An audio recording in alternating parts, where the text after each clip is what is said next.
kita memulai pelajaran hari ini, terlebih dahulu kita berdoa agar kegiatan kita hari ini dimudahkan dan dilancarkan oleh Allah Subhanahu wa Ta'ala. Berdoa dimulai. Berdoa selesai. Oh ya, seperti kita ketahui, saat ini adalah masa pandemi COVID-19. Maka jika berada di luar rumah, jangan lupa untuk selalu menaati protokol kesehatan. Memakai masker dan jaga jarak minimal 1 meter jika berada di kerumunan. Baik anak-anak, untuk hari ini tujuan pembelajaran kita adalah yang pertama, kalian mampu menjelaskan hubungan antar makhluk hidup, menjelaskan perbedaan antara simbiosis, parasitisme, komensalisme, dan mutualisme, menyimpulkan mengenai hubungan khas makhluk hidup. Yang kedua, kalian mampu menganalisis peran antar makhluk hidup bagi kelangsungan hidup mereka di dalam sebuah ekosistem dalam rantai makanan dan jaring-jaring makanan. Yang ketiga, setelah mempelajari materi ini, kalian mampu membuat sebuah poster jaring-jaring makanan dari sebuah ekosistem. Nah, anak-anak, materi pelajaran kita hari ini adalah tema 5, subtema 3, pembelajaran 1. Anak-anak, sebelum kita melanjutkan pelajaran, Ibu yakin pasti masih ingat pelajaran yang lalu mengenai jenis-jenis simbiosis. Hayo, anak-anak, siapa yang bisa menyebutkan jenis-jenis simbiosis yang telah kita pelajari bersama? Ya, betul sekali. Ada 3 jenis simbiosis yang telah kita pelajari. Yang pertama, simbiosis parasitisme. Yang kedua, simbiosis mutualisme. Dan yang ketiga, simbiosis komensalisme.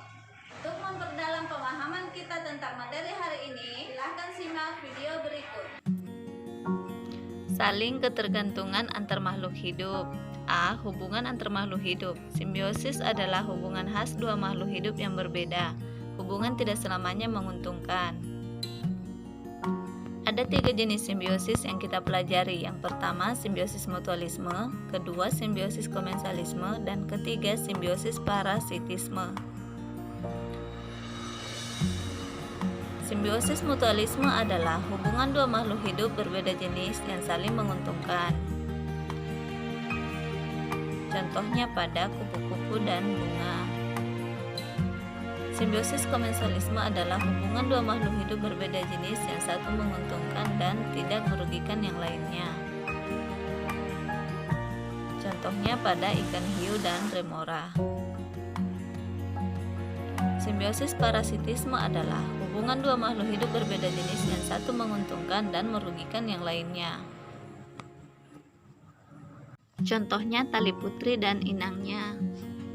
B. Hubungan antara makhluk hidup dan lingkungannya. Individu merupakan satu makhluk hidup. Populasi merupakan sekelompok makhluk hidup. Komunitas merupakan sekelompok makhluk hidup yang tinggal di suatu tempat.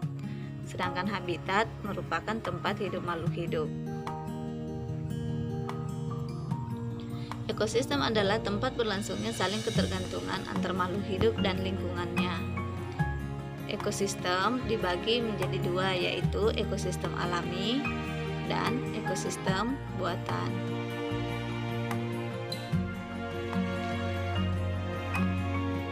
Ekosistem alami yaitu sungai, padang pasir, danau, hutan, dan laut.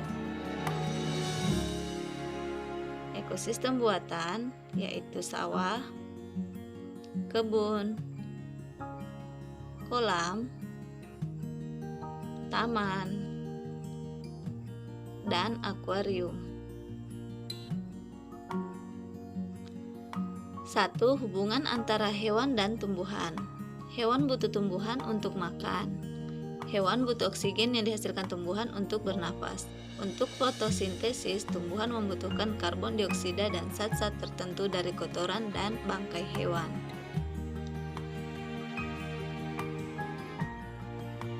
Contohnya, kelinci dan tumbuhan, kemudian cacing tanah dan tumbuhan.